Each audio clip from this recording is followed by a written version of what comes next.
À quoi va ressembler la future église Saint-François d'Assise à Besançon?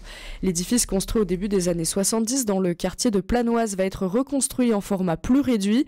7 architectes ont travaillé sur le projet en imaginant la future église et leur travail sera exposé au centre diocésain dès le 31 mars. Les visiteurs seront invités à voter. Pour en parler, je reçois Jean-Henri, assistant à maîtrise d'ouvrage et responsable du parc immobilier pour le diocèse de Besançon. RCF Besançon, Chloé Vernet. Jean-Henri, bonjour. Bonjour, merci de votre accueil. Merci d'être en studio avec nous pour parler de ce beau projet. Alors d'abord, expliquez-nous pourquoi reconstruire l'église. Est-ce que c'est le temps qui a abîmé cet édifice? Oui, alors on peut expliquer un peu ça comme ça. L'église actuelle, en effet, aujourd'hui a 50 ans. Elle est malheureusement fermée au public parce qu'il y a une poutre qui s'est brisée, qui est tombée à l'intérieur de l'église.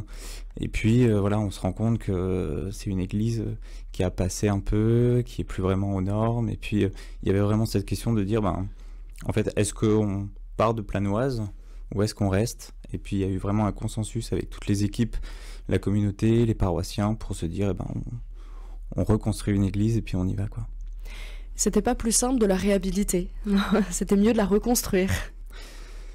Plus simple, oui et non. Enfin, c'est-à-dire que on pouvait aussi, en effet, se poser la question, mais réhabiliter une église, ça pouvait aussi demander plus d'argent, entre guillemets.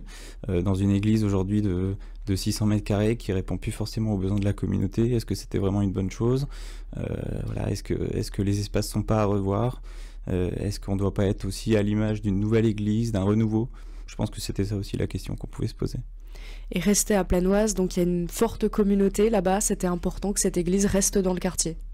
Ouais, on a vraiment pensé que le quartier de Planoise mérite ses aspirations vraiment cultuelles et que du coup c'était vraiment une bonne chose de reconstruire cette église avec une communauté qui est vraiment, vraiment riche, de plein de gens et de plein de jeunes, de plein de communautés différentes. Donc ouais, je pense que c'est important.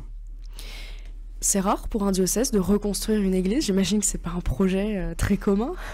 Ouais, alors j'ai pas vraiment de retour par rapport à ça. Moi, ça fait 1 an et demi que je suis arrivé sur le diocèse de Besançon en qualité de responsable immobilier. Donc je sais pas vraiment dire, mais en effet, c'est pas à l'ordre du jour en ce moment de construire des églises. Néanmoins, on a aussi besoin de ce renouveau et besoin de nouvelles vitrines. Donc ça paraît important quand il y a des occasions comme ça de ne pas louper le coche. Comment s'est construit le nouveau cahier des charges pour cette nouvelle église? Vous avez travaillé justement avec la communauté de Planoise? Oui, alors c'était vraiment le but aussi de ne pas poser un projet purement du diocèse avec une décision entre guillemets qui viendrait vraiment d'en haut, mais de construire et de co-construire cette église avec l'ensemble des paroissiens. Et c'est ce qu'on a fait sur ce cahier des charges avec des thématiques complètement différentes. Et donc les paroissiens ont pu participer via des groupes et on a construit ce cahier des charges en vue de consulter les architectes. Voilà. Donc un concours a été lancé. Est-ce que vous pouvez nous présenter le projet? Il y a plusieurs architectes qui ont travaillé sur les plans de la future église. Ouais, alors ça aussi c'était un peu un pari puisqu'en fait on est sur un concours ouvert. Donc on est en marché privé, donc on fait un peu plus ce qu'on veut par rapport au marché public. Et donc il faut préciser aussi que les architectes ont travaillé sur ce projet-là et qu'ils n'ont pas été rémunérés. Donc c'est aussi je mets un peu un accent là-dessus parce que c'est pas tous les jours aussi qu'on fait ce type de projet comme ça. Et donc je remercie bien sûr les architectes qui ont participé. Je pense qu'il y en a d'autres qui auraient voulu et puis je pense que le temps a fait son chemin et malheureusement des fois des architectes n'ont pas eu le temps de répondre. En tout cas voilà, je remercie vraiment les architectes qui ont répondu et puis aujourd'hui voilà, on a 7 projets donc c'est merveilleux, c'est bien. Est-ce que vous pourriez nous en décrire quelques-uns? Qu'est-ce qui les différencie, ces projets-là? Ouais, alors je pourrais un peu les décrire.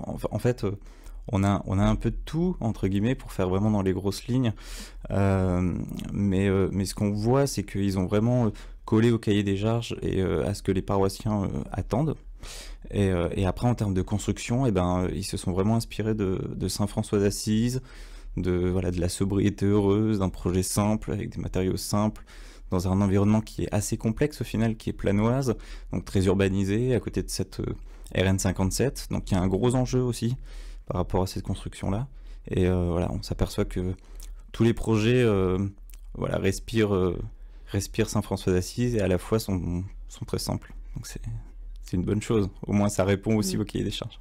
Et qu'est-ce que les paroissiens justement attendent principalement de cette nouvelle église ? Je pense qu'ils attendent principalement d'être en communauté, de pouvoir faire vraiment des activités entre eux, que leur église puisse aussi être ouverte sur le doyenné, sur le diocèse, qu'elle puisse rayonner. Voilà, alors c'est une petite église, hein, mais on appelle ça une église parce qu'elle est rattachée à la paroisse. La paroisse est encore bien vivante, il y a encore des gens, donc voilà, c'est ça aussi qui est une bonne chose. Donc pour revenir sur les projets, ils seront à découvrir au centre diocésain de Besançon jusqu'au 18 avril. Et il y a une soirée à noter, c'est le 4 avril, une soirée vernissage, et là il y aura la présence des 7 architectes. Ouais, alors on espère qu'il y ait tous les architectes, en tout cas ils ont bien été tous invités, même ceux qui n'ont pas forcément pu répondre à cause du temps, ou voilà, tous ceux qui ont pris le dossier sont bien sûr invités. Toutes les personnes aussi qui souhaitent voir les projets sont invitées. Mais je pense que cette soirée, c'est surtout aussi pour remercier les paroissiens, pour leur montrer les différents travaux, le fruit de leurs réflexions aussi, au final, puisque les projets, vraiment, encore une fois, respirent vraiment ce cahier des charges qu'ils ont construit entre eux. Et donc surtout, cette soirée, ça permettra aussi de voter pour le projet qu'ils préfèrent. Voilà. Comment ça va se passer justement pour voter ? Bon, ce sera assez simple, hein, je veux dire, il y aura des bulletins et puis on mettra ça dans une urne et puis il y aura une petite référence sur le projet et puis il faudra simplement voter pour le projet que l'on souhaite ou que l'on aime le plus. Voilà. On peut voter jusqu'au 18 avril, pas uniquement le 4 au soir. Non, on peut vraiment voter, ça va être à peu près pendant 2 semaines et demie, 3 semaines au centre diocésain. L'exposition va un peu bouger, ça commencera dans l'espace Löder, la salle des pas perdus, et puis après ça bougera pour qu'il y ait une déambulation et pour que les gens puissent vraiment faire le tour des projets et puissent voter. Et donc il y aura un jury qui va aussi donner son avis et puis choisir le projet final. De qui est-ce qu'il sera composé, ce jury ?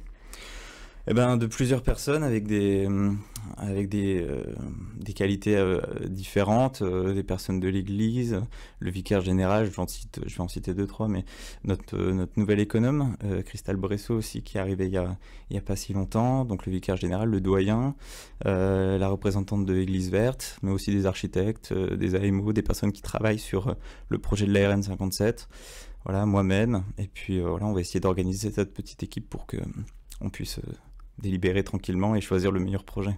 Oui, c'était important qu'il y ait des profils très différents, qui viennent aussi de différents milieux. Oui, bien sûr. J'ajoute à ça aussi le père Jérôme Boucher qui représente la PLS. Et donc, ils sont spécialisés dans la liturgie, parce que c'est aussi important. On parle beaucoup de l'enveloppe, des projets architecturaux, etc. Mais qu'est-ce qu'une église au fond ? Est-ce que ça se vit plus de l'intérieur que de l'extérieur ? Donc, il y a tout un travail aussi sur le mobilier, sur l'espace liturgique qu'il ne faut pas oublier, qu'il faut prendre en compte et qui est très important. Ouais. Donc normalement fin avril le projet final sera choisi et puis ensuite si on parle des prochaines étapes, à quand devrait commencer la reconstruction donc, de cette église ? On est dans l'année de l'espérance, donc je vais pouvoir dérouler le planning en espérant qu'il n'y ait pas trop d'aléas, mais le but ce serait vraiment de dérouler la conception après le choix de l'architecte sur l'année 2025, peut-être un peu début 2026, et puis voilà, choix des entreprises début 2026 pour commencer les travaux à la suite. Donc ça on va dire que c'est un bon planning, on espère que ça puisse se dérouler comme ça. Et ça représente une enveloppe de combien d'euros ?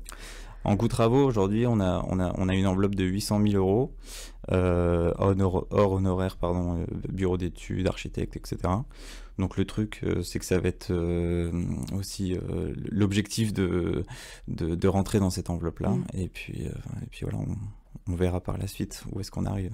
Bon, c'est un beau challenge en tout cas, de reconstruire cette église Saint-François d'Assise. Et donc je le rappelle, l'exposition des projets est à découvrir à partir du 31 mars jusqu'au 18 avril au centre diocésain 20 rue Mégevant à Besançon. Jean-Henri, vous êtes assistant à maîtrise d'ouvrage et responsable du parc immobilier pour le diocèse. Merci de m'avoir répondu. Merci beaucoup à vous.